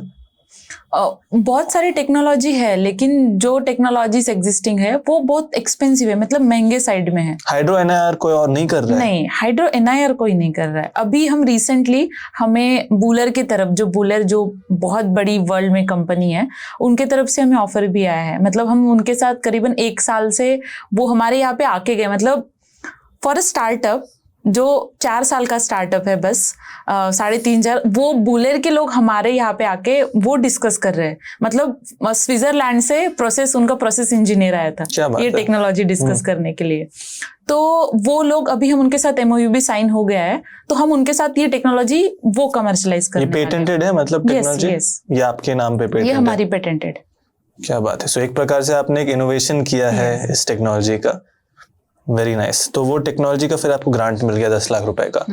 फिर वो इवेंचुअली बिजनेस कैसे स्केल किया? मैं इसलिए ये इस पे ज्यादा फोकस करना चाह रहा हूँ क्योंकि ज्यादातर बिजनेसेस आज फंस जाते हैं, अर्ली स्टेज पे ही अटक जाते हैं। अब मुझे आपका एग्जैक्ट पता नहीं क्या चैलेंज है, क्या जर्नी रहा है, बट 5 करोड़ के रेवेन्यू तक भी आप पहुंच गए, that is an achievement, right? तो वो 10 लाख का ग्रांट आया, फिर वहां से 0 किसान होंगे, 5 किसान होंगे, 7,500 किसान हुए, फिर अब 50 लाख हुआ, 1 करोड़ हुआ, 5 करोड़ हुआ। क्या आपने सही किया उस जर्नी में जो एक यंग एंटरप्रेन्योर सीख सके? हमने प्रोडक्ट में वैल्यू एडिशन किया। मतलब हमने सिर्फ किसानों के साथ रह के वो बस ट्रेडिंग वाला काम नहीं किया कि किसानों से ले रहे और मार्केट में सेल कर रहे, वो काम नहीं किया। हमने वैल्यू ऐड किया। जो इंटरमीडिएटरी जो वर्क है वो उस पे हमने फोकस किया। कैसे किया वो? जैसे आपके पास अब 10 लाख रुपए आ गया, अभी आप 2 लोग हैं, आप और आपके को फाउंडर हैं, अब उसके आगे अगला कदम क्या है? अब मैं लिटरली समझना चाह रहा हूँ क्योंकि काफी अच्छा जर्नी रहा है ये। फिर आप टीम को और हायर किए, एक्सपैंड किए, R&D पे फोकस किए, मशीन और एक्सपैंड किए, वो कैसे हुआ? तो जैसे देखा जाए मशीन के लिए हमें आगे पैसे हमने डेवलप किया। उसके बाद हमने ये मशीन KVKs में जो डेमोन्स्ट्रेशन होता है, जैसे एग्जीबिशंस अभी हम बात कर रहे थे, एग्जीबिशंस में हम या KVKs में ऑलरेडी हमें एग्रीकल्चर यूनिवर्सिटी के साथ हमारा टाइप था, हम वहां उसको लेके गए। फिर उनके तरफ से जैसे अभी हमें ये टेक्नोलॉजी इतना इनोवेटिव था कि उसके लिए हमें फिर से ग्रांट मिलते गए।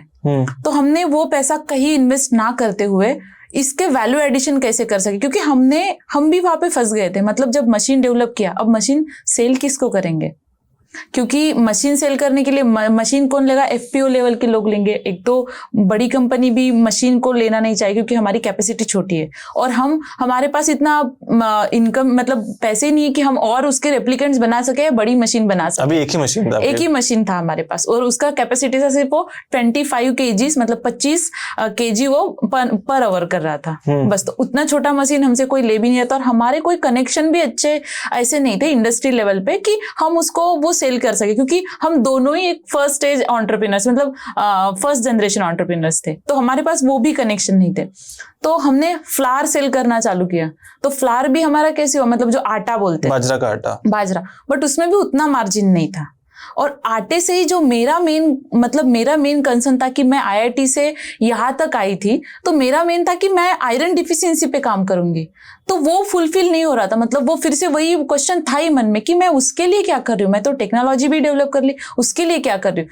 तो हमने प्रोडक्ट वैल्यू एडिशन पे स्टार्ट किया। बाजरे के आटा में तो था ना वो, यस, लेकिन बाजरा का आटा का सिर्फ आप क्या बना सकते हो, आप इधर महाराष्ट्र साइड सिर्फ भाकरी बनाते हैं या फिर आप रोटी बना सकते हो या फिर उसका फिर उसके बाद कुछ नहीं बन सकता। फ्लावर मतलब जो आटे का है, तो हमने उसमें उसका फिर रवा बनाना, फिर उसके बाद उसका खिचड़ी, फिर उसके लड्डू बनाना, क्योंकि लड्डू में भी आपको एसओपीस चाहिए कि आप कैसे बना रहे हो, टाइम, टेम्परेचर। तो हमने कढ़ाई से ही स्टार्ट किया, छोटे छोटे मशीन्स भी ना खरीदते हुए हमने छोटे कढ़ाई से ही उसको रोस्टिंग करना, उसका टाइम टेम्परेचर मॉनिटर करना, वो सब चीज़ों से उसका न्यूट्रिशनल वैल्यू भी हमने चेक करना चालू किया। और थैंक्स टू कि हमें जो हमारे एग्रीकल्चर यूनिवर्सिटी है वो भी हमें इसमें हेल्प करते गए। मतलब उन्होंने हमें थोड़ा फंड का मदद किया कि ज़्यादा नहीं, 20-25 लाख नहीं, लेकिन 4 लाख, 2 लाख, 3 लाख कि हम थोड़ा थोड़ा एक्सपांड कर सके। तो आटा आपका पहला प्रोडक्ट था? आटा हमारा पहला प्रोडक्ट। उसके बाद हमारा लड्डू तो पहले से ही था, तो हमने फिर बाजरा का लड्डू ऐड किया। समझ गया। हाँ, बाजरा, और उसमें हमने रागी जो नाचनी जो बोलते हैं उसको मिक्स किया और उसका लड्डू बनाया। फिर हमारा आ गया कुकीज पे आ गए हम। कुकीज भी फिर उसी हिसाब से कि जिसको आयरन कम है, आयरन रिच कुकीज बनाए फिर हमने। तो ऐसे हमने वेराइटी ऑफ प्रोडक्ट स्टार्ट किए। और स्टार्ट करने के लिए हमें बहुत सारे मशीन्स की जरूरत नहीं पड़ी स्टार्टिंग में। अभी भी अगर आप मेरे मैन्युफैक्चरिंग यूनिट में आओगे तो मेरे पास अभी भी छोटी छोटी मशीन्स है। कितने मशीन है आज आपके पास? आज मेरे पास करीबन कुल मिलाऊंगी तो 32 मशीन्स है पूरी। यस, जो मैन्युफैक्चरिंग में यूज होती है, बाकी पैकेजिंग वाली मशीन्स नहीं। बट वो हाइड्रो एनआईआर वाले मशीन्स नहीं, हाइड्रो एनआईआर इज ओनली, मतलब अभी हमने उसके 2 बनाए हैं क्योंकि हमारी कैपेसिटी को मीट करने के लिए हमने भी 2 उसके रेप्लिकेंट्स मशीन बना लिए। लेकिन बाकी प्रोसेसिंग के लिए अभी हमारे पास इतने मशीन है और पैकेजिंग के लिए फिर सेपरेट मशीन है। लेकिन सब छोटे छोटे, मतलब हम भी अभी जब बचत गुट को भी देते हैं, मतलब जो उनके लिए ट्रेनिंग देते हैं, तो वो ट्रेनिंग में भी हम उनको जो दे रहे हैं वो छोटी मशीन ही देते हैं जो हमारे पास अभी भी है। अभी हम सोच रहे हैं कि बड़ी मशीन लेंगे, लेकिन अभी तक हमने छोटी मशीन से यूज किए। मतलब बिजनेस स्टार्ट करने के लिए आपको बड़ी मशीन्स लेने की जरूरत नहीं है। पहले स्टेज पे अगर आप स्टार्ट कर रहे हो तो कुछ छोटी छोटी अगर आप लोगे और उससे स्टार्ट करोगे तो हो सकता है। क्योंकि अभी तक हम 3 साल तक हम तो छोटी ही मशीन्स पे थे। अभी तक जो रोस्टर है उसकी कैपेसिटी 20 kg का था, वो हाफ एन आवर में बस 20 kg फ्लावर को रोस्ट कर रहा है। तो ऐसी छोटी छोटी मशीन्स हमारे पास थी, क्योंकि हमारे पास खुद का मैन्युफैक्चरिंग यूनिट बनाने के लिए उतना सारा इन्वेंटरी मैनेज करने के लिए भी कुछ चीज़ें, क्योंकि उसके लिए टीम भी अच्छा चाहिए। और टीम जब हमने स्टार्ट किया था, मैं आपके पॉइंट पे आती हूँ कि जब हमने स्टार्ट किया था हम 2 थे, फिर 2 के साथ फिर हमारे साथ हमने एक मतलब पर्सन को हायर कर लिया, जो क्योंकि अभी हमारा सेल बढ़ने लगा था, लोगों को टेस्ट पसंद आने लगी थी लड्डू की, तो हमने उसको रख लिया कि वो सिर्फ कस्टमर को देखे, ताकि वहां से भी हमारा एक सेल आ सके। और सेकेंड रेवेन्यू हम सोच रहे थे कि ये प्रोडक्ट्स को हम बच्चों तक कैसे पहुंचाएं।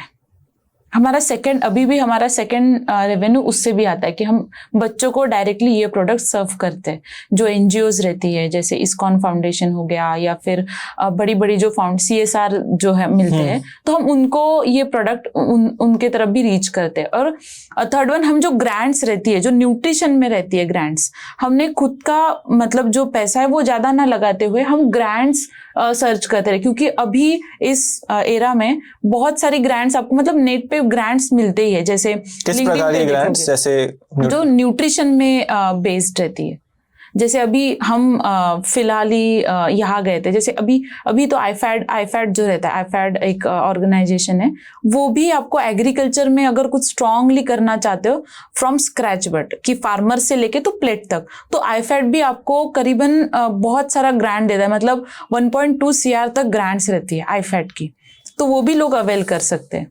बट उसके लिए भी कुछ ये है। लेकिन हमने जब स्टार्ट किया था तो हमें ग्रांट मिलता था 10 लाख का, 20 लाख का। हम NSR सेल जो है IIM बैंगलोर, वहां से भी हमें ग्रांट मिला है बाजरा के लिए, मतलब पूरा वैल्यू चेन के लिए। उसके बाद हम अभी यहाँ हैकेथॉन में भी थे, इस साल ही थे, जो पुणे में पहला हैकेथॉन हुआ था, तो वहां से भी हमें 25 लाख रुपए का ग्रांट मिला। तो हम वो छोटे छोटे ग्रांट से ही छोटी छोटी मशीन्स लेके हमने स्टार्ट किया था। तो ग्रांट्स का सिंपल होता है कि आपको पैसा मिलता है इनोवेशन करने के लिए, बट आपको कुछ दिखाना पड़ता है, इक्विटी नहीं देना होता है उसमें। नहीं, इक्विटी नहीं देना होता है आपको। अच्छा। बट उसके लिए आपका वही रहता है, आपका USP क्या है, आप सच में वो कर रहे हो, वो ट्रैक्शन भी चेक होता है। मतलब इन पर्सन लोग आके चेक भी करते हैं उनके कि आप सच में ये काम कर रहे हो या नहीं कर रहे हो। एक वो पॉइंट ऑफ व्यू रहता है, और दूसरा उनको डेटा लगता है कि आप जो बोल रहे हो, जो मैं बोल रही हूँ, वो वैलिडेट भी होना चाहिए, तो वो भी एक डेटा लगता है। तो हमने स्टार्ट किया था ग्रांट मशीन से, और फिर मशीन से हमने स्टार्ट करके फिर यहाँ तक आ गए। समझ गया। मशीन से आपका मतलब प्रोसेसिंग का पूरा इंफ्रास्ट्रक्चर स्टार्ट हो गया। सबसे जरूरी चीज आता है, जहां किसान और बहुत सारे स्टार्टअप्स भी फेल कर जाते हैं, वो मार्केट को पकड़ना। yes. आपका मार्केटिंग कैसे, पूरा ऑनलाइन है, क्या है वो डिस्ट्रीब्यूशन चैनल? मतलब आप प्रोडक्ट्स को अपने फैक्ट्री से लेकर किसान तक या कस्टमर तक कैसे पहुंचा रहे हैं? हम खुद के वेबसाइट से सेल करते हो, फिर जो ई-कॉमर्स प्लेटफॉर्म है उससे। अभी हम रिटेलिंग में पुणे में ही अभी हमारा चल रहा है कि कैसे करें। पुणे में है हमारा एग्जिस्टेंस थोड़ा, और किसान से करके नोएडा में एक कंपनी है, तो उनके साथ भी हमारा टाइप है। वो करीबन हमसे 2 साल से प्रोडक्ट लेते हैं। तो व्हाट दे आर डूइंग कि वो भी किसान से ही, वो भी वैसे ही लोगों को आइडेंटिफाई करते हैं। वो तो बहुत अच्छा प्लेटफॉर्म है, मतलब वो जो किसानों के साथ कनेक्ट है, जो एंटरप्रेन्योर्स, उनसे ही वो प्रोडक्ट लेते हैं और वो सेल करते हैं। तो वो हमारे एक मेन पार्टनर है। फिर मुंबई में भी हमारे कुछ पार्टनर्स है जिनके साथ हम वर्क करते हैं, और यहाँ पे जैसे दोराबजी हो गया, ग्राहक पेट हो गया, ये बड़े बड़े चैनल्स में हमारे प्रोडक्ट्स है। बट हमारा मोस्टली जो सेल होता है वो ऑनलाइन होता है। समझ गया। और ऑनलाइन ये सेल करने के लिए मतलब खुद लोग आते हैं, आप भी कुछ मतलब इन्वेस्ट करते हैं इसमें? नहीं, अभी तक मिलेट्स नाउ ने, मतलब एग्रीजी ऑर्गेनिक्स ने, हमने जो मार्केटिंग हुआ है वो सब ऑर्गेनिकली हुआ है। मतलब अभी तक हमने उसके लिए एक भी कुछ इन्वेस्टमेंट हमारी जीरो है अभी तक मार्केटिंग में। अभी हम स्टार्ट कर रहे हैं, और may be this is because कि हमारा प्रोडक्ट ही लोगों को पसंद आता है, कि हमारा जो रिपीट रेट है, जो हमारे से लोग ले रहे थे, वो लोग अभी भी 80% रिपीटिंग रेट है हमारा। तो आई थिंक सिंपल जो लर्निंग है, यदि कोई बिजनेस स्टार्ट करना चाहता है, प्रोडक्ट और इनोवेशन पे ज्यादा फोकस करो, कस्टमर दोबारा आता है। लेकिन एक जनरल पॉइंट, आई थिंक आपका बिजनेस का क्लैरिटी मिल गया है। भारत सबसे ज्यादा मिलेट्स हमारे पूरे दुनिया में प्रोड्यूस करता है, तभी भी आज हम उतना बड़ा इसका मार्केट या उतना बड़ा बिजनेसेस नहीं निकल रहे हैं हमारे देश से। इसका क्या कारण है? इसका एक कारण है कि अवेयरनेस नहीं है, मतलब अवेयरनेस लोगों में नहीं है। अभी जब 2023 में इंटरनेशनल ईयर ऑफ मिलेट्स लोगों को मालूम हुआ, तब लोगों को पता हो रहा है कि मिलेट्स क्या है, उनको खाने के बाद क्या होता है। तो अवेयरनेस एक पॉइंट ऑफ व्यू। दूसरा है कि उसका शेल्फ लाइफ नहीं है मिलेट्स का। अगर आप मिलेट्स को कंपेयर करोगे व्हीट से, या फिर गेहूं, या फिर आपके राइस से, तो आप देखोगे कि उसका शेल्फ लाइफ नहीं है। मतलब उसको जल्दी कीड़े लगना, इंसेक्ट्स पकड़ना, पेस्ट, ये सब चीजें होती है। और उसका रीजन भी क्या है, वो नेचुरली ग्रोन क्रॉप है। मतलब मिलेट सिर्फ खाने के लिए अच्छा नहीं है, वो इन्वायरमेंट के लिए भी अच्छा है। क्यों है ये, कैसे आप कह रहे हैं? क्योंकि मिलेट्स को सबसे इम्पोर्टेंट पानी कम लगता है, उनका CO2 इमिशन कम है। अच्छा, सबसे इम्पोर्टेंट मतलब इन्वायरमेंट के लिए ही अगर बोला जाए तो, क्योंकि मिलेट्स को फर्टिलाइजर्स की भी जरूरत नहीं है, मतलब पेस्टिसाइड्स की जरूरत नहीं है, फर्टिलाइजर्स की जरूरत नहीं है। और आप अगर, क्योंकि वो उसको मराठी में बोलते हैं भरड़ धान्य। भरड़ धान्य मतलब वो मिलेट्स आप कहीं भी ग्रो करने के लिए जाओगे अगर, और उसको बहुत पानी की जरूरत नहीं, तो पानी भी ज्यादा नहीं लगता और आपको देखना भी बहुत उसको नहीं पड़ता है जितना राइस को बहुत पानी लगता है। तो राइस से 5x टाइम पानी कम लगता है मिलेट्स को। तो इन्वायरमेंटल फ्रेंडली, ये C4 कैटेगरी में आते हैं। मिलेट्स जो प्लांट है वो C4 कैटेगरी प्लांट्स बोलते हैं। C4 कैटेगरी प्लांट्स मतलब जिनका CO2 इमिशन कम है, जिनसे सॉइल कंजर्वेशन होता है, न्यूट्रिशन जो सॉइल में वो डिग्रेड नहीं होते हैं। तो ये सब चीजें इन्वायरमेंट के लिए भी अच्छी है मिलेट्स की, और इसीलिए तो मिलेट्स अपना एंशिएंट क्रॉप भी बोला जाता है। मतलब पहले के लोग मिलेट्स ही खाते थे और हमारे लिए भी अच्छा है, मतलब खाने के लिए भी अच्छी है वो। आई थिंक पिछले 1-2 साल में काफी सारे मतलब जो बड़े कॉर्पोरेट्स हैं, पढ़ रहा था ITC वगैरह, ये सब भी अब स्टार्ट कर चुके हैं मिलेट्स का प्रमोशन, ये सब। क्या सरकार लेवल पे कंपनीज को सपोर्ट मिलता है? क्योंकि एक प्रकार से हम अगर लार्जेस्ट प्रोड्यूसर है तो हमारे देश के लिए भी अच्छा ये एक रिकग्निशन होता है कि हाँ भारत से मिलेट्स आ रहा है, उसका अच्छे हेल्दी प्रोड्यूस है। क्या सरकार सपोर्ट करती है इन फॉर्म्स ऑफ एनी सब्सिडीज? क्या क्या सपोर्ट? एक तो आप ग्रांट्स बोल दिए, बाकी सरकार की तरफ से कुछ सब्सिडीज हैं इस पे? मतलब किसानों के लिए बोल रहे हैं? किसानों के लिए भी, आपके बिजनेस के लिए भी जनरली? हाँ, मतलब वहाँ पे बहुत सारा, मतलब अगर देखा जाए तो बिजनेस पॉइंट ऑफ व्यू से आपको अभी मैंने बोला IFAD एक ग्रांट है, वो उनका ग्रांट रहता है वो, बट वो रहता है वो पूरा देखते हैं, मतलब इन पर्सन लोग आते हैं बैठते। सेकेंड वन इज जो प्रधानमंत्री योजना है जिसमें आप लोन ले सकते हो, लेकिन वो लोन सब्सिडाइज लोन रहता है। तो जो मेरे भी कंपनी ने, हमने भी लिया था, तो PMRA बोलते, प्रधानमंत्री की योजना रहती है बिजनेस के लिए, बट फॉर स्मॉल एंटरप्रेन्योर्स, जो माइक्रो एंड स्मॉल एंटरप्रेन्योर्स रहते हैं उनके लिए। उसके बाद यहाँ पे और मैं ऐड करना चाहूंगी कि जो फार्मर्स के लिए भी ये जो मिलेट्स के लिए, क्योंकि अभी मिलेट्स का ये हो रहा है, तो मैं भूल गई उसका नाम। कोई स्कीम है? हाँ, स्कीम है, मतलब क्योंकि हम किसानों को वो स्कीम के थ्रू ही बहुत सारी चीजों का अवेल करने के लिए उनको हम ये करते हैं, उनका वेरिफिकेशन हो गया या इस चीजों में। तो मतलब सिर्फ हम ही पुश नहीं कर रहे, गवर्नमेंट भी मिलेट्स को पुश कर रहा है कि मिलेट्स कैसे इंक्लूड हो। उसके लिए बहुत सारे, अभी जो बच्चों के लिए हो गया, मिड डे मील में भी अभी मिलेट्स को कैसे इंक्लूड करे, तो पॉलिसी लेवल पे अभी भी ये काम चल रहा है। मतलब नॉट इवन इंडिया, मतलब इंडिया में नहीं, ऑल ओवर वर्ल्ड ये सब चीजें चल रही। अभी मैं फूड एंड एग्रीकल्चर ऑर्गेनाइजेशन रोम में जब थी, तो वहां पे भी millets is very sensible topic अभी।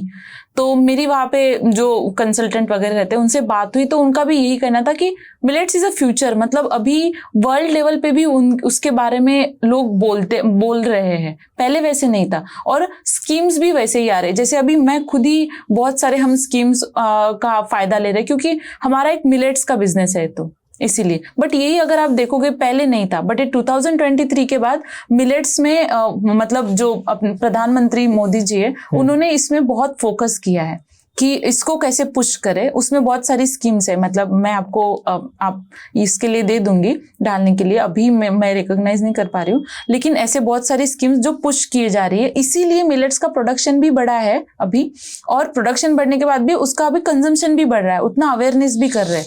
और जो लेवल, जैसे अभी हम खुद ही उसमें है, तो जैसे अभी हमें जो ऑनरेबल प्रेसिडेंट ऑफ इंडिया है द्रौपदी मुर्मू जी ने, उन्होंने भी मिलेट्स पे फोकस करके 2023 में ये मिलेट्स पे ही वर्ल्ड फूड, जो इंडिया का जो बहुत बड़ा लार्जेस्ट एग्जीबिशन इन इंडिया रहता है, वहां पे भी पूरा मिलेट्स पे ही फोकस था। और तभी से लेके अब तक जितने भी वहां पे एग्जीबिशन हो रहे हैं, मिलेट्स पे फोकस प्राइमरी रहता है, मतलब अगर फूड में देखा जाए तो।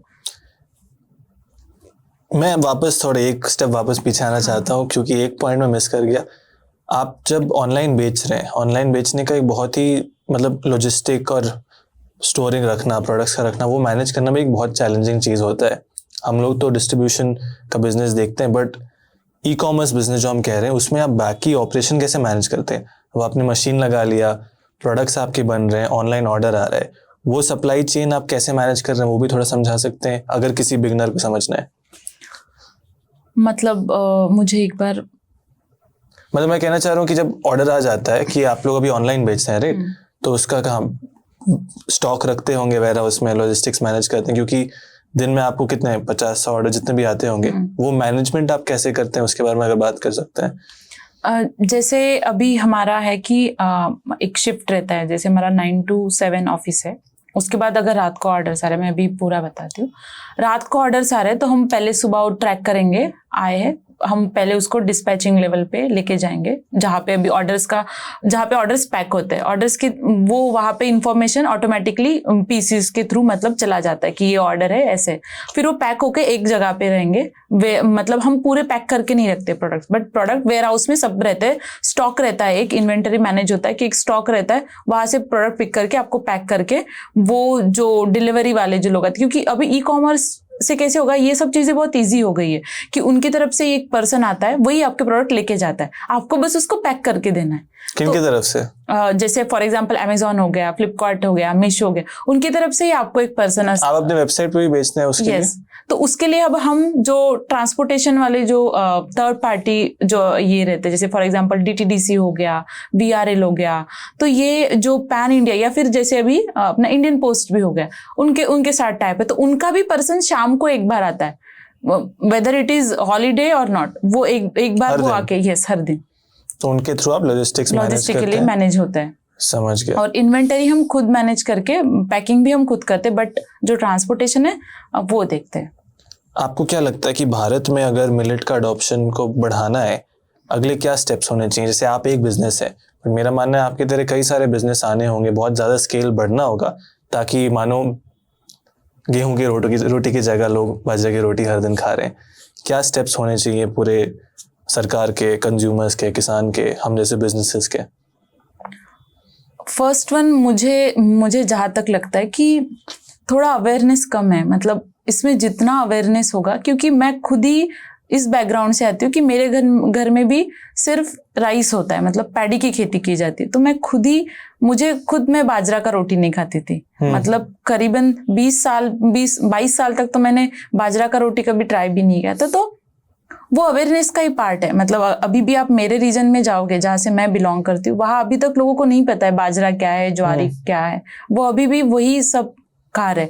तो एक ये पार्ट है। दूसरा है कि फार्मर लेवल बहुत ज्यादा स्ट्रेंथ होना चाहिए, क्योंकि वो स्ट्रेंथनिंग होने से ही आपका ये सब चीजें मैनेज होगा। अभी मैं आपको एक एग्जांपल बताती हूँ कि फार्मर ग्रो नहीं करता है, तो मिडिल मैन, फार्मर ज्यादा ग्रो नहीं कर रहा है, लेकिन अभी डिमांड बढ़ रही है क्योंकि थोड़ा सा लोगों को पता चल रहा है, क्योंकि लोगों को लाइफस्टाइल डिसीजेस ज्यादा हो रहा है। मतलब डायबिटीज इतना बड़ा प्रॉब्लम है, और डायबिटीज के लिए अगर कोई सिंपल सोल्यूशन बोलेगा तो मिलेट्स ही है, ब्लड शुगर को मेंटेन करता है। यस। तो मिलेट्स, और तो लोगों का उस साइड से डायबिटीज पीपल इतने ज्यादा इंडिया में, तो उनकी तरफ से तो डिमांड आ रहा है, लेकिन फार्मर इधर ग्रो नहीं कर रहा है। तो आप कह रहे हैं कि प्रोडक्शन नहीं है? प्रोडक्शन भी उतना नहीं है, मतलब इंडिया में उतना प्रोडक्शन मिलेट्स का नहीं है, और जो होता है वो सिर्फ साउथ इंडियन स्टेट्स में होता है, उस साइड ही हो रहा है जो हो रहा है वो। तो वो एक चीज बहुत बड़ी है कि ये दोनों चीजें बैलेंस आउट होना, इसी के कारण मिलेट्स का उतना ज्यादा ये नहीं हो पा रहा है कि लोगों तो पहुंच नहीं रहा है, क्योंकि दोनों चीजें अभी तक बैलेंस आउट नहीं हो रही। कोई रीजन में ऐसे हो जाता है, मतलब जब अभी हमारे पास ब्राउन टॉप है, ब्राउन टॉप आपको 100 रुपए किलो में भी मिला है हमें, और 350 में भी मिला है। इतना ज्यादा फ्लक्चुएशन, और कब आता है? 2-3 महीनों में ही आ जाता है। क्यों? किसानों से 100 रुपए और 350? यस, नहीं, किसानों से मतलब हमें किसानों से 100 रुपए में भी मिला है कोई मतलब, क्योंकि हमारा अभी ब्राउन टॉप तो साउथ इंडिया में होता है ज्यादातर, तो हम वहां से लेते हैं, तो हमें कभी वो 100 रुपए में भी मिला है और 350 में भी मिला है। फिर जब सेल करने जाओ तो वो कितने को सेल होगा? तो ये फ्लक्चुएशन क्यों आ रहा है? क्योंकि फार्मर्स भी उतना ग्रो नहीं कर रहे हैं, और फार्मर्स को पता भी नहीं कैसे ग्रो करे। मतलब जब मैं, हमारे जो नए फार्मर्स जो हमारे साथ नए तरह से कनेक्ट होते हैं, उनको सच में नहीं पता क्या है, कैसे ग्रो करे। उनको पता तो है, बाजरा पता है, ज्वार पता है, ब्राउन टॉप पता है, जो हम अभी नंदुरबार में कर रहे हैं, उनको भगर कब से पता है, लेकिन कैसे अच्छे से ग्रो करे, क्या करे इसके लिए, वो एक है। और ये सब अवेयरनेस फार्मर लेवल पे भी होना बहुत जरूरी, क्योंकि डिमांड अभी सिर्फ इंडिया में ही नहीं है, ऑल ओवर द इंडिया। मतलब अभी हम जब अभी हम सोच रहे कि हम एक्सपोर्ट करें, तो हम देख रहे हैं कि बाहर भी बहुत डिमांड है। मतलब हमें दुबई से कॉल आते हैं या फिर यहाँ कनाडा से कॉल आते हैं। कनाडा के कोई जो यहाँ के कनेक्टेड पुणे के लोग हैं वो बोलते हैं कि वहाँ सेल करना है, लेकिन प्रॉब्लम क्या हो रहा है कि उतना वैल्यू स्ट्रेंथ नहीं है ना। वहाँ भी जरूरत है लेकिन वैल्यू उतना स्ट्रेंथ हुआ ही नहीं है। मतलब जो फार्म टू प्लेट वाला वैल्यू है वो उतना स्ट्रेंथन ही नहीं है। मैन्युफैक्चरिंग, चलो मैं मैन्युफैक्चरिंग आज कर रही हूँ तो ठीक है, लेकिन अगर मुझे जो बैकवर्ड लिंकेज स्ट्रांग नहीं है तो मेरी तरफ से कहाँ मैं मैन्युफैक्चरिंग करूंगी। तो वो एक चीज मुझे लगता है बहुत इंपॉर्टेंट है कि फार्मर लेवल पे काम करना, और सेकेंड थिंग कि अवेयरनेस क्रिएट करना लोगों में। ये दोनों चीजें बैलेंस आउट होना बहुत ज्यादा जरूरी है। और थर्ड वन, जो टेक्नोलॉजीज, अभी इनोवेशन की और जरूरत है कि इसका shelf life without adding preservative कैसे बढ़ाए और ज्यादा। अभी आप ऐड कर रहे हैं? अभी हमारे जो प्रोडक्ट्स हैं वो सब नो प्रिजर्वेटिव प्रोडक्ट्स है, क्योंकि हमारे पास टेक्नोलॉजी है तो हम उससे शेल्फ लाइफ, बट वो हम सिर्फ बाजरा या फिर मेजर मिलेट्स की बढ़ा रहे। अभी हमने R&D स्टार्ट किया कि माइनर मिलेट्स की कैसे बढ़ाएंगे, तो अभी हम उसमें चालू कर रहे हैं। तो वो एक पार्ट है हमारा कि इसमें इनोवेशन आना और बहुत इंपॉर्टेंट है, क्योंकि शेल्फ लाइफ कम है, बहुत ज्यादा कम है। तो इसको कैसे बढ़ाए ताकि प्रोडक्ट कमर्शलाइजेशन इसका इजी हो, ये एक चीज है। तो इसमें अगर कोई इनोवेशन करना चाहता होगा तो उसको कभी भी फर्स्ट प्रायोरिटी दिया जाएगा, इंडिया में भी दिया जाएगा और ऑल ओवर द वर्ल्ड। ये एक अच्छा बिजनेस, इससे ये बहुत बड़ी अपॉर्चुनिटी है कि इसका इनोवेशन कैसे करें प्रोडक्ट्स में। क्योंकि अभी भी अगर आप जो मिलेट्स के बिजनेस अभी भी देख रहे हैं उसमें प्रिजर्वेटिव ऐड कर ही रहे लोग, क्योंकि उसके विदाउट एडिंग वो सब चीजें नहीं हो सकता है मिलेट्स का। क्योंकि मिलेट्स के अगर आप क्रॉप्स भी देखोगे ना, आप आइडेंटिफाई नहीं कर पाओगे कि ये ग्रास है, मतलब ये जो एकदम वेस्टेज वाला जो ग्रास बोलते हैं वो है, या आपका कोई ये है मतलब क्रॉप है। मिलेट्स आते ही उस कैटेगरी में, ग्रास वाले कैटेगरी में। इंटरेस्टिंग। इसमें हम और एक बात कर सकते हैं कि हम अभी बच्चों को जो एक प्रोडक्ट दे रहे हैं न्यूट्री शक्ति करके, तो वो हमारा प्रोडक्ट है, वो हमारा एक इनोवेशन है कि हमने मिलेट्स के प्रोडक्ट से ऐसा प्रोडक्ट बनाया है कि जिससे आपका जो डेली डोज ऑफ आयरन है वो हम टैकल कर रहे हैं। और उसी के लिए अभी हमारा ये सब चल रहा है। मतलब जो अभी FAO में हमारा सस्टेनेबल एंड इक्विटेबल का जो अवार्ड है वो भी उससे ही हुआ है। अभी हमने करीबन 4 लाख बच्चों को ये सर्व कर लिया है न्यूट्री डब्बा। तो बट हम NGO के साथ काम करते हैं वो प्रोजेक्ट्स पे। पैसा देते हैं प्रॉपर्ली? Yes NGOs? यस।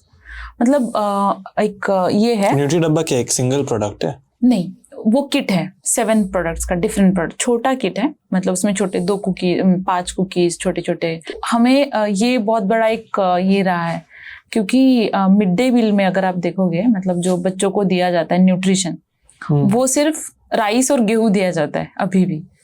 तो उससे तो न्यूट्रिशन नहीं हो रहा है। और फिर पहले भी एक स्कीम आया था, संडे हो या मंडे रोज खाओ अंडे, फिर एग दिया जाता था बीच में। बट अभी ऐसे हो गया कि अभी क्राइसिस आ रहा है कि क्योंकि बच्चों का न्यूट्रिशन फुलफिल नहीं हो रहा है। तो उसके लिए हमने ये इनिशिएटिव स्टार्ट किया है। न्यूट्री शक्ति करके जो हमारा प्रोडक्ट है वो आपका विटामिन A, जिंक और आपका आयरन प्राइमरी फोकस है, और 2 फिर ये बाद में वो आपका उससे फुलफिल होता है उस डब्बे से। तो हमारा इसमें मेन पार्टनर है harvest plus and harvest plus solution. तो वो हमारे साथ हमें वो फाइनेंशियली सपोर्ट करते हैं, और उनके साथ मिलके हम बच्चों तक ये प्रोडक्ट दे पा रहे हैं। मतलब हम अभी महाराष्ट्र में, झारखंड, यूपी, राजस्थान, उत्तर प्रदेश, यहाँ के बच्चों को हमने ये प्रोडक्ट दिया है और अभी ऑनगोइंग चल ही रहा है। मतलब जो इशू है मैल न्यूट्रिशन का, उसका एक बहुत अच्छा समाधान मिलेट्स हो सकता है। आपको मैं ये भी पढ़ रहा था कि बच्चों को सपोर्ट करने के लिए NGOs के द्वारा काफ़ी आप लोग स्कीम्स करते हैं, उसके बारे में थोड़ा बता सकते हैं? क्योंकि यदि कोई NGO देख रहा है शायद वो बच्चे को बेहतर न्यूट्रिशन दे सके। हमारा एक प्रोडक्ट है जो हम बच्चों को ही सर्व करते हैं, न्यूट्री शक्ति करके। तो उस प्रोडक्ट में 7 प्रोडक्ट्स है छोटे छोटे, जैसे 5 कुकीज है, 2 लड्डू है, 1 खिचड़ी है, 1 माल्ट जो एनर्जी ड्रिंक, आप उसको रिप्लेस कर सकते हो आपके जो कॉम्प्लान या बोर्नविटा आप बच्चों को देते हो दूध में मिला के उससे। फिर उसमें खाकरा है, नमकीन है। तो वो एक किट है छोटा सा, वो हम बच्चों को देते हैं ट्वाइस इन अ वीक और वंस इन अ वीक ऐसे करके, या थ्राइस इन अ वीक। तो वो आपका डेली आयरन इंटेक, क्योंकि हमारा primary focus is on iron deficiency, तो डेली आयरन इंटेक ये करता है। और अगर आप उसको 6 मंथ्स डेली कंज्यूम कर रहे हो तो आपका हीमोग्लोबिन लेवल इंक्रीज होगा। विटामिन A एंड जिंक उसको हम ये करते हैं। तो थ्रू एनजीओज हम वो बच्चों तक सप्लाई करते हैं। फिर जो स्कूल लेवल में मिड डे मील में जो बच्चों को दिया जाता है खाना, उसका ही ये ऑल्टरनेटिव बट ये न्यूट्रिशनल वे में दिया जाता है। और अभी ये हम पार्टनर्स के साथ करते हैं, जैसे एनजीओज हो गया या फिर जो कोई CSRs हो गए, उनके साथ मिलके ये करते हैं। ये हमारा इनिशिएटिव है और थ्रू दिस हमने करीबन 4 लाख बच्चों तक ये प्रोडक्ट्स हमारा न्यूट्री शक्ति करके पहुंचाया है। और सेकंड थिंग, हम जो महिला उद्योजक है जो एग्जिस्टिंग है, तो वो स्कूल्स में भी देते हैं। मतलब स्कूल्स का, महाराष्ट्र में बात कर रही हूँ, स्कूल्स में वो बच्चों को ये न्यूट्रिशन देते हैं, जैसे ग्राउंड नट्स का लड्डू हो गया या फिर कुछ जो हेल्दी न्यूट्रिशन वे में आता है। तो हम वो महिला उद्योजक को भी ये प्रोडक्ट देते हैं कि वो भी वो सर्व करे, बट वो हमारा no profit and no loss basis पे रहता है। समझ गया। तो उसमें मेजरली सोसाइटी की तरफ आप कुछ कर रहे हैं। Yes yes. Vidya, thank you आपके टाइम के लिए। आई थिंक बहुत ही इम्पोर्टेंट विषय है, क्योंकि इस पॉडकास्ट से मैंने ज़्यादा बस हाईलाइट करने की कोशिश की आप क्या कर रहे हैं, क्योंकि I think it's a good initiative and overall society में बेनिफिट हो सकता है। तो आप, जैसे मैं कह रहा हूँ, आप एक स्टार्टअप है, ऐसे शायद हमें बहुत सारे स्टार्टअप्स चाहिए होंगे। ये अकेला एक आदमी या एक कंपनी नहीं कर पाएगा मिशन को सॉल्व, राइट? तो आपको best wishes moving ahead and मैं उम्मीद करता हूँ कि ये जो स्केल पे आप स्टार्ट किए हैं काफ़ी आगे बढ़े एंड ओवरऑल सब हेल्थियर बने। Thank you so much for your time. Thank you.